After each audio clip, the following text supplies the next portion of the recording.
Hello friends. हम लोग cash flow कर रहे थे, ठीक है। तो कैश फ्लो में कहाँ तक पहुंचे थे? कैश फ्लो में हम ऑपरेटिंग एक्टिविटीज का आधा पार्ट कर लिए हैं, ठीक है। हमें आधा पार्ट और करना बाकी है।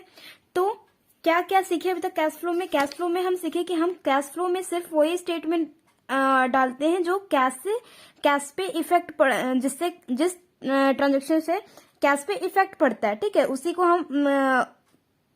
सिर्फ उसी आइटम्स को हम क्या रखते हैं, कैश फ्लो में इंक्लूड करते हैं, राइट। तो कैश फ्लो हम कहाँ से है, किस किस एक्टिविटीज के थ्रू आ रहा है। तो हमारे पास 3 एक्टिविटीज हैं जिसके थ्रू हमें पता करना है कि कैश का आउटफ्लो क्या हो रहा है, कितना हो रहा है, कहाँ से हो रहा है, कैश का इनफ्लो कितना हो रहा है और कहाँ से हो रहा है, ठीक है।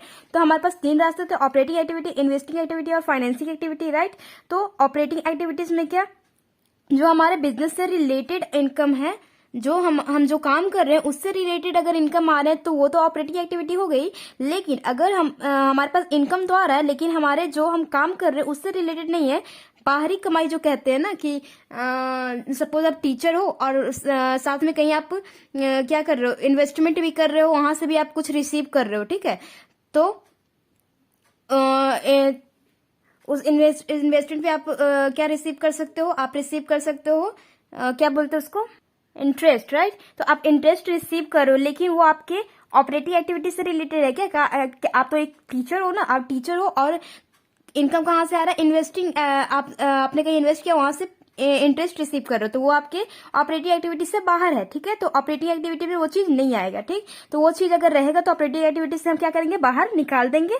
जो भी अलग एक्टिविटी से रिलेटेड है, हम अगर ऑपरेटिंग एक्टिविटीज निकाल रहे हैं तो सिर्फ ऑपरेटिंग एक्टिविटी से रिलेटेड ही आइटम्स रहने चाहिए, बाकी सबको हम क्या करेंगे, बाहर निकाल देंगे, ठीक। अगला आ जाता है इन्वेस्टिंग एक्टिविटी। इन्वेस्टिंग एक्टिविटी में क्या, फिक्स्ड एसेट से रिलेटेड जितने भी आइटम्स रहेंगे वो सारे के सारे फिक्स्ड एसेट परचेज करना, ठीक है। लॉन्ग टर्म के लिए इन्वेस्टमेंट करना, ठीक, ये सब क्या आ जाएगा, इन्वेस्टिंग एक्टिविटी में आ जाएगा।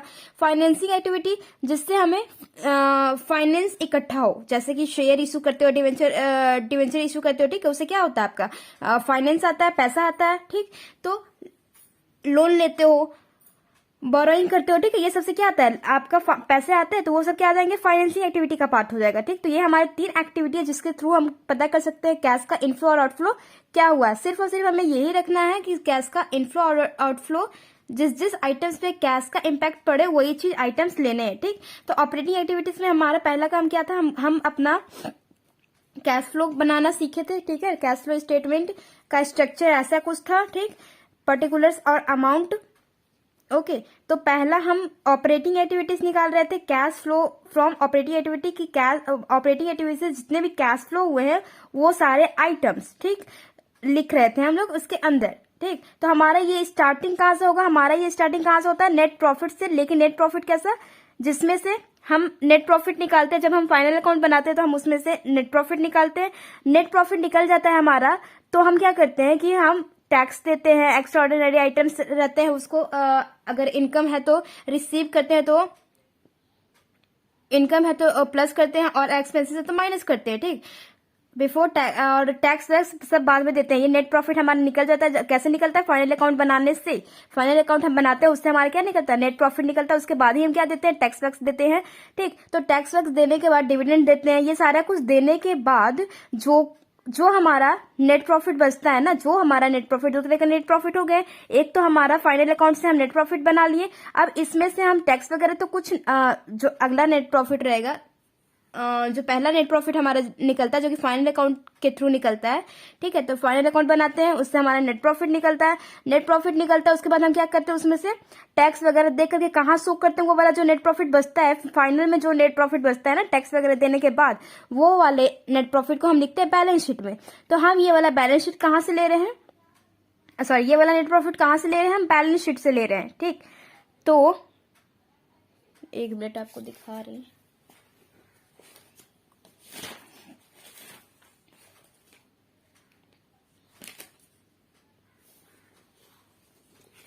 देखिए इस तरह का आपका बैलेंस शीट दिया रहेगा, आइडिया ले लो थोड़ा सा। इस तरह का आपका बैलेंस शीट दिया रहेगा, कंपनी का बैलेंस शीट बनाना सीखे हो, ठीक है। तो कंपनी का बैलेंस शीट आपको बना के दिया रहेगा, उसमें से नेट प्रॉफिट लेते हो। नेट प्रॉफिट कैसा, कहाँ पे मिलेगा आपको? रिजर्व एंड सरप्लस में देखो, balance sheet, balance in statement of profit and loss, यानी कि प्रॉफिट एंड लॉस में बैलेंस इतना है, या किस नाम से है? रिजर्व एंड सरप्लस के नाम से, ठीक। तो सरप्लस भी रहेगा, रिजर्व अगर सरप्लस, रिजर्व अगर अलग से नहीं है तो कोई बात नहीं, ये रिजर्व और सरप्लस है तो ब्रैकेट में क्या है? Balance statement of profit and loss, यही हमारा क्या है? नेट प्रॉफिट है। लेकिन ये बैलेंस शीट में है, बैलेंस शीट में हमारा प्रॉफिट कैसा आता है? बैलेंस शीट में हमारा प्रॉफिट वो वाला प्रॉफिट रहता है कि उसमें से टैक्स वगैरह दे करके, डिविडेंड टैक्स जो भी रहता है वो सारा कुछ देने के बाद का ये नेट प्रॉफिट रहता है, ठीक है। तो हमें ये थोड़ी लेना है, हमें क्या लेना है? हमें लेना है net profit before tax and extraordinary items, right. तो नेट प्रॉफिट बिफोर टैक्स के लिए हमें क्या करना होगा? हमें एक कैलकुलेशन करना पड़ेगा, लेकिन अभी हम थोड़ा सा रुकेंगे, देखेंगे उसके बारे में कि कैलकुलेशन कैसे करना है, ठीक। तो इतना समझ में आ गया? ओके, तो इसके कैलकुलेशन के बारे में हम बाद में बात करेंगे। अभी हम क्या देखने वाले हैं? अभी हम देखने वाले हैं कि आधा जो हम लोग पढ़ चुके, कहां तक? अब देख रहे हैं adjustment for non profit expense, ठीक, एंड नॉन कैश एक्सपेंस, ठीक। जो नॉन ऑपरेटिंग से जो रिलेटेड नहीं है उस चीज को हमें क्या करना है? हटाना है। और नॉन कैश एक्सपेंस, जो कि कैश से कोई खर्च तो हुआ लेकिन कैश पे कोई इफेक्ट नहीं पड़ा, उस चीज को हटाना है। किसमें से? हमारे इस नेट प्रॉफिट में से, ठीक है। तो वो चीज हम लोग कल किए, राइट। तो ये सारे कुछ आइटम्स जो कि कुछ हैं कि जो net profit non operating activity से रिलेटेड है उसको निकाल चुके हैं हम लोग। नॉन कैश एक्सपेंस है जो कि कैश पे इफेक्ट नहीं पड़ता है, ठीक। जैसे डेप्रिसिएशन हमारा खर्च तो है, लेकिन ये डेप्रिसिएशन कैसा है? हमारे कैश पे कोई इफेक्ट नहीं पड़ रहा है। एक मशीन है, उसका वैल्यू कम होते जा रहा है, ठीक। तो उससे हमारा कैश तो खत्म नहीं हो रहा है, न आ रहा है न जा रहा है, लेकिन क्या हो रहा है? उसका क्या हो रहा है? वैल्यू कम हो रहा है, प्रॉफिट हमारा कम हो रहा है। तो इस वजह से कैश का ना आउटफ्लो हुआ ना इनफ्लो हुआ, इसलिए ये किस में आ गया? Cash, non cash expense. खर्च तो है लेकिन कैसा है? नॉन कैश, हमारे कैश पे कोई इफेक्ट नहीं पड़ेगा। दूसरा क्या है? Interest paid on borrowing. अगर आप बोरोइंग किए हो, लोन लिए हो और उस पर इंटरेस्ट पे कर रहे हो, तो ये आपके ऑपरेटिंग एक्टिविटी से रिलेटेड है क्या? नहीं, आपके ऑपरेटिंग एक्टिविटी से रिलेटेड नहीं है। ये आपका, आपने बोरो किया, ये आपकी क्या है? इन्वेस्टिंग एक्टिविटी से, ये फाइनेंशियल एक्टिविटी से रिलेटेड है, जो कि हम बाद में देखेंगे। लेकिन हमारा क्या है? ऑपरेटिंग एक्टिविटी से रिलेटेड नहीं है, तो इसलिए नॉन ऑपरेटिंग आइटम्स हमें इसमें इंक्लूड करना था, मीन्स इसमें से हटाना था, वो कर लिए। और नॉन कैश एक्सपेंस जो कि इसमें से हटाना था वो कर लिए, ठीक है, इस नेट प्रॉफिट में से। तो इस नेट प्रॉफिट में से जब फाइनल अकाउंट आप बना रहे थे तो इस सारे एक्सपेंस को क्या किए होगे? माइनस किए होगे, ठीक। तो सारे एक्सपेंस को माइनस किए होगे, तो हमारा क्या करना है अभी? क्योंकि हम ऑपरेटिंग एक्टिविटीज निकालना है, तो सिर्फ ऑपरेटिंग एक्टिविटीज से रिलेटेड ही आइटम सिर्फ माइनस करने थे, ना कि इस नेट प्रॉफिट में, ना कि और चीज से। तो जो चीज आपने माइनस किए जो कि नॉन ऑपरेटिंग आइटम से रिलेटेड है और नॉन कैश एक्सपेंस से रिलेटेड है, उसको आप क्या कर लोगे? एड बैक कर लोगे। तो आपका क्या हो जाएगा? इसमें से एक्सक्लूड हो जाएगा, बाहर निकल जाएगा, ठीक। उसी तरह कुछ इनकम भी हुए होंगे जो कि आपने नेट प्रॉफिट बनाते समय, फाइनल अकाउंट बनाते समय नेट प्रॉफिट निकालने के लिए आप क्या किए होगे?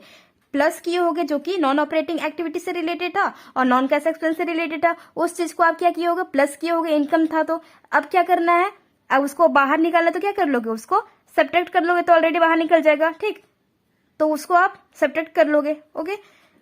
तो वो हो जाएगा हमारा यहाँ पे प्लस में वो आइटम, माइनस में वो आइटम, ठीक। अगला ये सब करके क्या कर लेते हैं हम लोग? क्या निकालते हैं? Operating profit before working capital changes. हम क्या निकालते हैं? ऑपरेटिंग प्रॉफिट निकाल लेते हैं, लेकिन कैसा operating profit? Before working capital changes. Working capital, अब हमें वर्किंग कैपिटल करना है।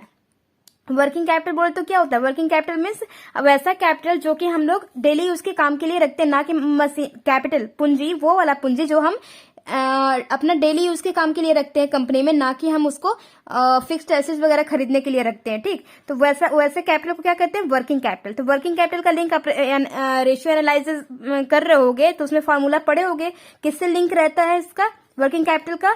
हमारे करेंट एसेट से और करेंट लायबिलिटी से, क्योंकि हम छोटे छोटे लायबिलिटी को पे करते हैं और एसेट्स, छोटे छोटे एसेट्स को भी क्या करते हैं? उसमें इंक्लूड करते हैं, ठीक है। वो होता है वर्किंग कैपिटल। लेकिन हाँ, एक चीज, वर्किंग कैपिटल में क्योंकि हम वर्किंग कैपिटल में करंट एसेट और करंट लायबिलिटी से रिलेटेड है, तो वर्किंग कैपिटल में क्योंकि करंट एसेट्स में क्या आते हैं, कैश भी आते हैं, तो कैश हम इसमें इंक्लूड नहीं करेंगे। चलो आगे अभी बात करते हैं, पहले हम इतना कर ले। ठीक है, यहाँ तक पढ़ लिया operating profit before working capital changes. अब हमें निकालना है क्या, वर्किंग कैपिटल से जो भी लिंक करता है वो चीज निकालना है। ठीक, तो हम इसी को आगे बढ़ाते हैं। ठीक, आगे बढ़ा करके हम लोग करते हैं,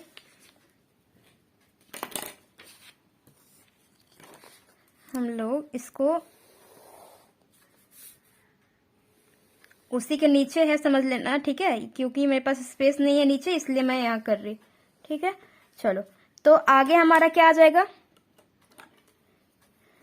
यहाँ पे ये वाला हेडिंग मैं ये वाला जो है यहाँ पे लिख दे रही। ठीक है, तो आपको ज्यादा क्लियर हो जाएगा। ऑपरेटिंग प्रॉफिट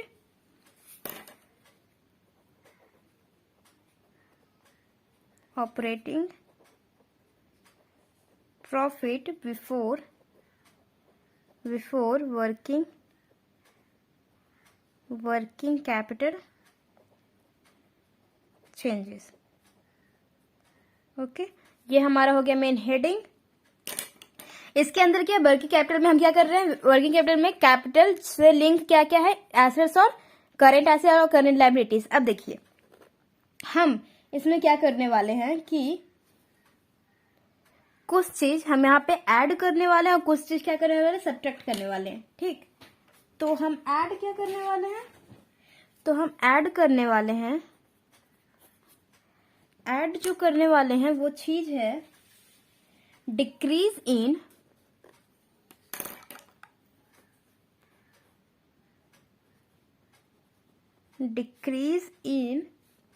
करंट एसेट्स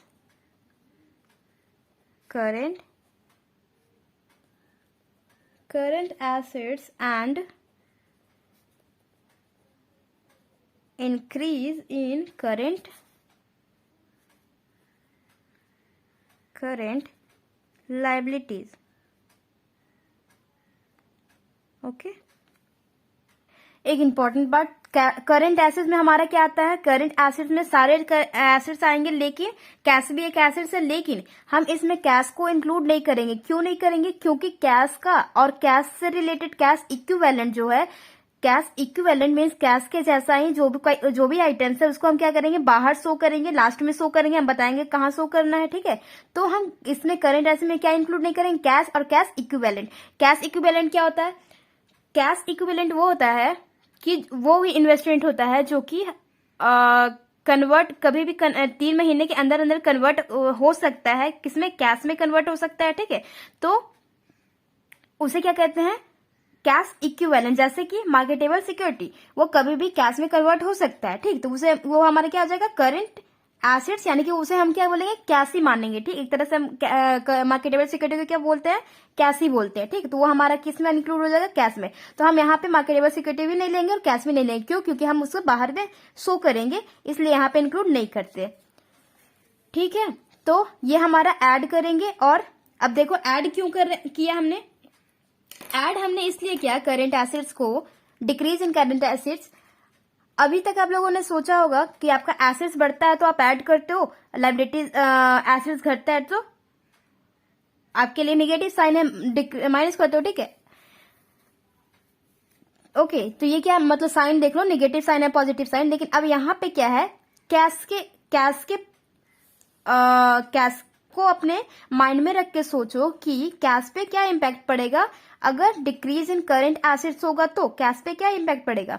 अगर आप एसेट्स को क्या कर रहे हो, डिक्रीज कब होता है, एसेट्स डिक्रीज कब होता है, जब एसेट्स को आप क्या करोगे, सेल आउट करोगे। ठीक, जब आप एसेट्स को सेल आउट करोगे, बेचोगे, तो आपका क्या आएगा, पैसे आएंगे। तो पैसे पे देखो, कैश पे क्या इम्पैक्ट पड़ रहा है, कैश आ रहा है ना, कैश आपके कंपनी में आ रहा है, आपके पास पैसे क्या आ रहे हैं। तो पैसे आ रहे हैं तो आपके लिए पॉजिटिव साइन के नेगेटिव साइन है, पॉजिटिव साइन है, तो इसलिए क्या हो जाएगा, ऐड हो जाएगा। ठीक है, तो हम करंट एसेट और करंट लाइबिलिटीज को कैश के पॉइंट ऑफ व्यू से सोचेंगे कि क्या हो रहा है, क्या कैश पे इम्पैक्ट पड़ रहा है, उसके जैसा सोचेंगे, ठीक है।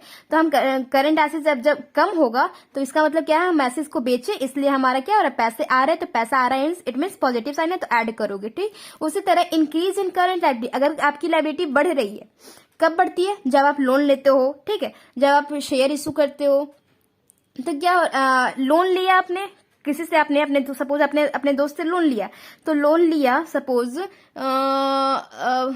कुछ पैसे लोन लिया, तो वो पैसे आप उधार लिए, तो उधार लोगे तो आपके पास क्या आएगा, लाइबिलिटी तो बढ़ा ही बढ़ा, लेकिन उसके साथ क्या आ रहा है, पैसा भी आ रहा है।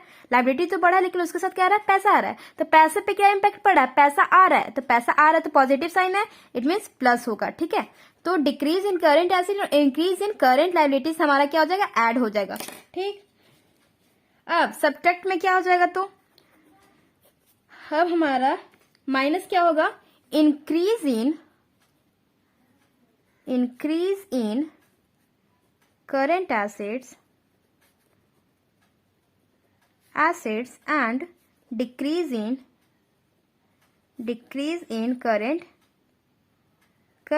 लाइबिलिटीज। ओके, अब देखिए इंक्रीज इन करंट एसेट्स, आपका एसेट्स कब बढ़ता है, आप जब एसेट्स को खरीदते हो, आप कुछ एसेट्स कब बढ़ता है, जब आप कुछ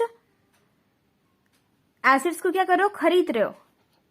तो एसेट्स को खरीदोगे तो आपके पास से पैसा आएगा कि जाएगा, आप एसेट्स खरीद रहे हो तो पैसा क्या होगा, जाएगा। तो कैश पे क्या इंपैक्ट पड़ा, निगेटिव, इसलिए क्या हो जाएगा, जब इंक्रीज इन करंट एसेट्स है तो मीन्स क्या हो जाएगा, करंट एसेट आपका इंक्रीज हो रहा है, बढ़ रहा है, तो एसेट्स तो बढ़ रहा है, एसेट्स बढ़ा तब तो कैश गया, एसेट हमारे घर कुछ आया तब तो हम क्या उसके बदले क्या दिए, कैश दिए, तो कैश पे क्या इंपैक्ट पड़ा, नेगेटिव, इसलिए क्या हो गया, माइनस हो गया। And decrease in current liability, आपने लोन उधार लिया था, ठीक है, आपने कुछ पैसे उधार लिए थे, अब उस पैसे को आप लौटा दे रहे हो, मीन्स अपनी लाइबिलिटी खत्म कर रहे हो, आप अपने सिरदर्द खत्म कर रहे हो। सिरदर्द खत्म करने के साथ साथ आप अपने पॉकेट से क्या निकाल के दोगे, पैसे निकाल के दोगे। तो जिस तरह आप कैश को आप दोगे, उससे क्या होगा, कैश पे क्या इंपैक्ट पड़ेगा, क्योंकि हम कैश फ्लो स्टेटमेंट बना रहे हैं, तो कैश पे क्या इंपैक्ट पड़ेगा, नेगेटिव, इसलिए हो जाएगा माइनस, ठीक। तो समझ में आ गया, increase in current asset and decrease in current liability क्यों होगा, सब्ट्रैक्ट। ओके, अब इसको करते ही हमारा क्या निकल जाएगा,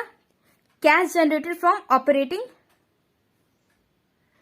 इसको करते ही आपका निकल आएगा क्या, आपका आएगा कैश जनरेटेड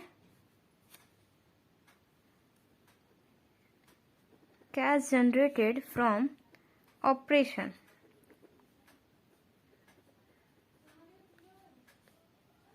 ठीक है, कैश जनरेटेड फ्रॉम ऑपरेशन निकल आएगा, ठीक है। इतना करने के बाद तो अब क्या करना है, जैसे ही आपके पास कैश निकल आया, इनकम आ गया, ठीक है, जनरेट हो गया कैश, जैसे ही आपका कैश आ गया, बाहर कौन खड़े रहता है इनकम टैक्स वाले। अब इनकम टैक्स वाले क्या करेंगे, इनकम टैक्स तो अपना लेंगे, तो आप उसमें से क्या करना होगा, आपको इनकम टैक्स को माइनस करना होगा, इनकम टैक्स पेड, याद रखना, net of tax refund received, ठीक है। उसमें इंक्लूड क्या रहेगा, इनकम टैक्स आप दे दोगे, इसमें क्या इंक्लूड रहेगा, इसमें इंक्लूड रहेगा कि अगर इनकम टैक्स वालों ने क्या किया है, अगर इनकम टैक्स वालों ने पैसा रिफंड कर दिया है तो इसमें वो चीज इंक्लूड रहेगा, ठीक है। मीन्स जो आपका इनकम रहेगा, उस इनकम में से क्या करोगे, इनकम टैक्स तो दोगे, लेकिन अगर रिफंड किया रहेगा तो वो क्या कर लोगे, ऐड कर लोगे, ठीक है। क्योंकि इनकम और रिफंड किया तो आपके पास आ रहा है पॉजिटिव, इनकम टैक्स जो आप पेड कर रहे हो वो निगेटिव, ठीक। अगला, ये देने के बाद आपका आ जाएगा cash flow before extraordinary items. ये करने के बाद इनकम टैक्स देने के बाद आ जाएगा cash flow before extraordinary items, ठीक। Cash flow before extraordinary items के पहले का कैश फ्लो आ जाएगा, ठीक, ये करने के बाद। ओके, तो cash flow before extraordinary items के बाद क्या करोगे कि एक्स्ट्रा ऑर्डिनरी आइटम्स को इंक्लूड करोगे। देखो, वर्किंग कैपिटल के पहले आया था ऑपरेटिंग प्रॉफिट आया, वर्किंग कैपिटल के पहले, तो वर्किंग कैपिटल का हम लोग काम किया। अब आया cash generated from operation, operation से जनरेट हो गया कैश, तो कैश आता है तो हम क्या करते हैं, इनकम टैक्स वाले को देते हैं, और अगर रिफंड किया तो उसको वापस रख लेते हैं, ठीक। तो वो चीज, क्योंकि एक्स्ट्रा पैसे वो नहीं लेगा, अगर एक्स्ट्रा इनकम टैक्स आप दे दिए हो तो वो नहीं रखेगा अपने पास, वो क्या करेगा, आपको वापस कर देगा, ठीक है। इसलिए होता है net of tax refund received. Okay, अगला क्या है, cash flow before extra ordinary item, यानी कि अब हमें क्या करना है, कैश फ्लो में एक्स्ट्रा ऑर्डिनरी एक्सपेंस है तो उसे क्या करना है, माइनस करना होगा, खर्चे माइनस होंगे और एक्सपेंस और इनकम होगा तो प्लस हो जाएगा, ठीक है। तो हम क्या करेंगे, एक्स्ट्रा ऑर्डिनरी आइटम्स को प्लस में क्या करेंगे,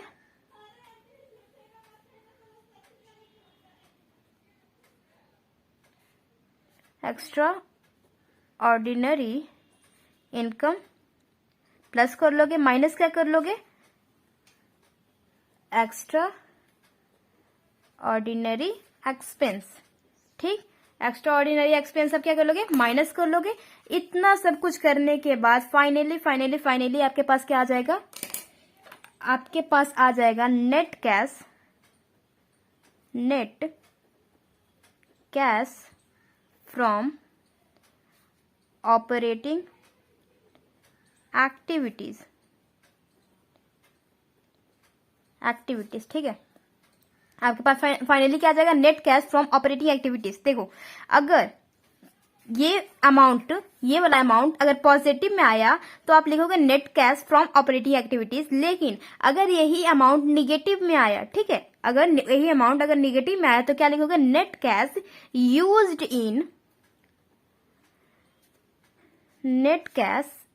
यूज्ड इन ऑपरेटिंग एक्टिविटी, ठीक है। क्या पॉजिटिव रहा तो फ्रॉम, निगेटिव रहा तो यूज्ड इन, ठीक है, समझ गए। तो ये हमारा हो गया कैश फ्लो का, ऑपरेटिंग एक्टिविटी का टोटल देखो, जितना कि हम यहां से स्टार्ट किए थे, यहां से स्टार्ट करने से यहां तक पूरा हमारा कंप्लीट हो गया क्या, net cash from operating activities, यानी कि हम लोग फाइनली क्या निकाल दिए, जिसमें इंक्लूड है सिर्फ ऑपरेटिंग एक्टिविटी से रिलेटेड आइटम्स, ठीक, जिससे कैश पे कैश फ्लो, जिस आइटम से कैश पे इम्पैक्ट पड़ा वो चीज, ठीक है। तो हम निकाल लिए ऑपरेटिंग एक्टिविटी से रिलेटेड सारा कुछ। अब इसमें से हमें बस ये क्या करना है, क्या निकालना है, नेट प्रॉफिट निकालना है, जो कि हम अगले वाले वीडियो में देखेंगे कि कैसे करना है, ठीक। Till then bye bye, take care.